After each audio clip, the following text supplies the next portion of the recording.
नमस्कार, स्वागत है आप सभी का प्रतिपक्ष संवाद पर। मैं हूं आपके साथ मेघना सचदेवा। एक कलाकार अपनी कला का प्रदर्शन करता है, लेकिन उस कला को तभी स्वीकृति मिलती है जब वहाँ जो लोग होते हैं उस कला को देखने वाले, वो उसे पसंद करें। और जब बात आती है हैंडमेड प्रोडक्ट्स की, तो वाकई लोग उसे बहुत पसंद करते हैं। आजकल जब लोग हैंडमेड प्रोडक्ट की तरफ अपना आकर्षण और ज़्यादा खींच रहे हैं, तो हमने सोचा कि आपको एक ऐसे शख्स से मुलाकात करवाते हैं जो हैंडमेड प्रोडक्ट बनवाती हैं और बनाती हैं, लेकिन किस चीज़ से और कैसे, वो आपको आज हम जानकारी देंगे। देखिए, पहाड़ में चीड़ के पेड़ होते हैं और उन पेड़ों का इस्तेमाल कैसे हैंडमेड प्रोडक्ट्स बनाने के लिए किया जाता है, आज मंजू मैम हमें बताने वाली हैं। मंजू आर शाह हमारे सामने आज मौजूद है द्वाराहाट में। मैम, स्वागत है आपका प्रतिपक्ष संवाद पर। धन्यवाद मैम। आज हमें यहाँ आने का हमारा जो मकसद है वो ये है कि जो पहाड़ के कलाकार हैं, पहाड़ के रहने वाले लोग हैं, उनको लेकर कैसे वो हैंडमेड प्रोडक्ट्स को आगे बढ़ा सकते हैं, कैसे वो इन चीज़ों को और आगे बढ़ा सकते हैं, और एक तरह से नेशनल लेवल पर उनको कैसे पहचान मिल सकती है, ये हमारा मकसद है। तो पहले आप देखिए कि वो कुछ बना रही हैं और बनाते-बनाते आज वो हमसे बात करने वाली हैं। तो मंजू जी, देखिए, पहले मैं आपसे पूछना चाहूँगी कि आप ये जो चीज़ें कुछ रखी हुई हैं यहाँ पर, ये क्या है? कैसे बनाती हैं? शुरुआत कैसे हुई इनकी? ये पिरूल से बनी है जो पहाड़ में जंगलों के आग लगने का एक मुख्य कारण माना जाता है, फॉरेस्ट फायर का। क्योंकि जहाँ पर भी ये पिरूल गिरता है वहाँ पर जो जड़ी बूटियाँ हैं उसको नष्ट कर देता है। इससे भूमि जो होती है एसिडिक हो जाती है। तो हमने सोचा कि क्यों ना इसको अपने कलाकारी के साथ साथ अपनी आजीविका का साधन भी बनाएं। तो इसलिए हम पिरूल की चीज़ों का प्रयोग कर रहे हैं। जिससे हमने बास्केट, पेन स्टैंड और चपाती बास्केट, इस तरह की बहुत सारी चीज़ें बनाई है। इसमें हम ज्वेलरी भी बना रहे हैं आजकल। जी। मैम, जैसा कि मैं देख पा रही हूँ कि इसमें आपने जो है किसी और चीज़ का इस्तेमाल नहीं किया है। आपने इसे सिर्फ़ और सिर्फ़ जिस चीज़ का आप ज़िक्र कर रहे हैं, पेरोल, उससे ही बनाया है। कितनी मेहनत लगती है? कितना वक़्त लगता है इसको? इसमें अगर हम कंटिन्यू काम करते रहें तो इसमें 1 से 2 दिन लग जाते हैं। और उसके अलावा अगर हम घर के कामों को भी यूज़ करें, एक्स्ट्रा वर्क जब हम करते हैं, उसमें हम 3 दिन भी लगा सकते हैं। मतलब ये है कि हम अपने काम के साथ-साथ इसको हम रोज़गार के रूप में अपना सकते हैं। बिल्कुल, तो आपने ये सुना होगा, क्रिएटिविटी और कला जो है वो बहुत आगे आजकल बढ़ रही है। और आजकल जब लॉकडाउन का वक़्त है, कोविड का वक़्त है, मिनी लॉकडाउन का वक़्त है, तब हमने इन चीज़ों को और पहचान दी है। कलाकार सिर्फ़ वही नहीं होता जो स्टेज पर गाता है या आप लोगों के सामने आता है, इसमें कितनी क्रिएटिविटी और मेहनत होती है, वो आप देखिए। मैम, क्या आपने कहीं प्रदर्शनी में या कहीं और जगह ट्राई किया है? यहाँ पर आप बना रही हैं इसे, लेकिन इसके साथ-साथ और कौन-सी जगहों पर आप इसे लेकर जाती हैं या वहाँ दिखाती हैं? कौन-कौन सी जगहों से आपको अब तक कॉल्स आए हैं? अभी मैं जीजीएसी ताड़ीखेत में उपनल के पद पर, लैब सहायक के पद पर कार्यरत हूँ उपनल से। तो वहाँ से हम अपने बच्चों को अपशिष्ट प्रबंधन में राज्य स्तर तक ले गई हूँ। वहाँ पे हमारे काम को काफ़ी सराहा गया। उसके अलावा मैंने आईएएसएफ 2019 में कोलकाता में बेस्ट अपकमिंग आर्टिसन का अवार्ड जीता था। और इसके अलावा अभी दो ये अक्टूबर माह में देहरादून में राज्य स्तर की लोक यंत्र की प्रदर्शनी हुई थी।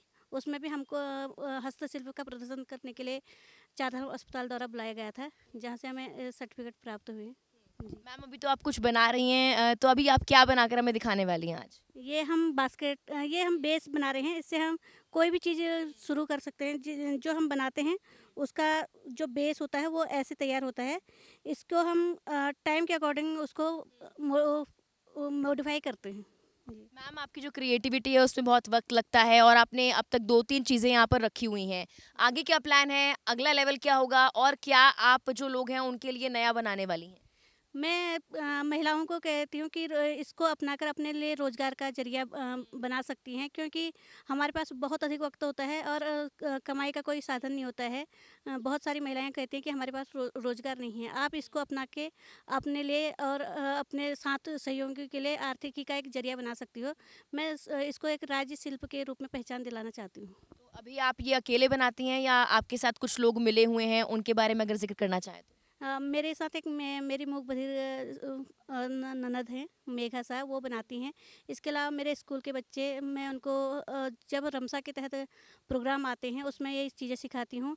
अभी पिछले साल जनवरी में केदारनाथ वन्य जीव प्रभाग द्वारा गोपेश्वर में इसकी ट्रेनिंग दी गई, जहाँ पे महिलाएं इस काम को बखूबी कर रही हैं और अपने आर्थिकी का जरिया बना रख। बिल्कुल मैम देखिए, जैसे कि मैंने ज़िक्र किया कि लॉकडाउन में ऐसी चीज़ों को ज़्यादा पहचान मिली है सोशल मीडिया के ज़रिए या और चीज़ों के ज़रिए जो है ऐसी चीज़ों को और ज़्यादा लोग पहचान रहे हैं। हालाँकि कहीं न कहीं जब प्रदर्शनी होती है जहाँ पर आपको जाना होता है, तो कोरोना के चलते वो प्रभावित भी हुआ होगा। तो उसके बारे में अगर ज़िक्र करना चाहें तो? अभी मुझे कोलकाता द्वारा इनवाइट किया गया था, जिसमें मुझे गोवा में प्रतिभा करना था।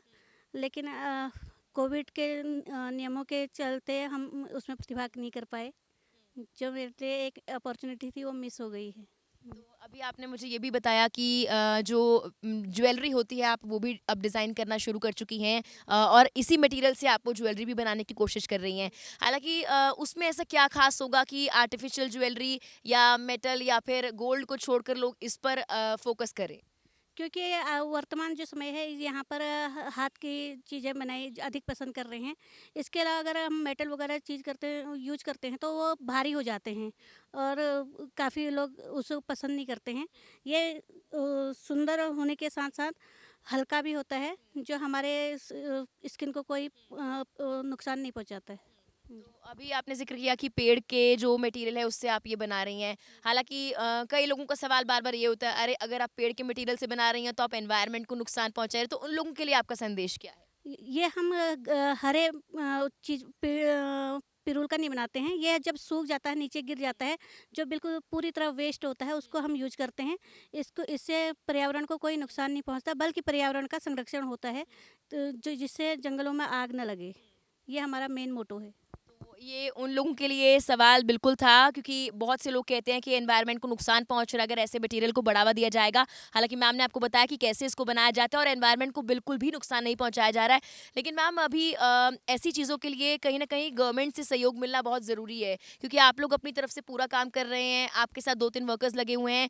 लेकिन जब तक हमारे जो हस्तशिल्प कलाकार हैं या जो क्रिएटिविटी करने वाले लोग हैं, हैंडमेड प्रोडक्ट्स बनाने वाले लोग हैं, व्यापारी हैं, उनको अगर आगे सरकार की तरफ से बढ़ावा नहीं दिया जाएगा तो वो कभी आगे नहीं बढ़ पाएँगे, क्योंकि बहुत सारे प्रोडक्ट्स हैं मार्केट में कॉम्पिटिशन के लिए। तो सरकार से आपकी क्या अपील है और लोगों के लिए क्या संदेश? सरकार से ये अपील है कि जब आप कहते हैं कि एक कदम स्वरोजगार की ओर, तो उसमें उनको पूरा सहयोग करना चाहिए, ताकि उन क्योंकि अगर रोजगार इतने सारे लोगों के लिए रोजगार संभव नहीं है, तो वो अगर हमारा सहयोग करेंगे तो हम अपने आर्थिक का जरिया खुद बन जाएंगे। उसमें सरकार पे कोई बर्डन भी नहीं पड़ेगा, बल्कि उनकी पहचान बनेगी। तो बिल्कुल आज हमने मंजू शाह से मुलाकात की और लगातार वो कुछ यहाँ पर बना रही हैं, इसका एंड रिजल्ट भी आपको हम दिखाएंगे।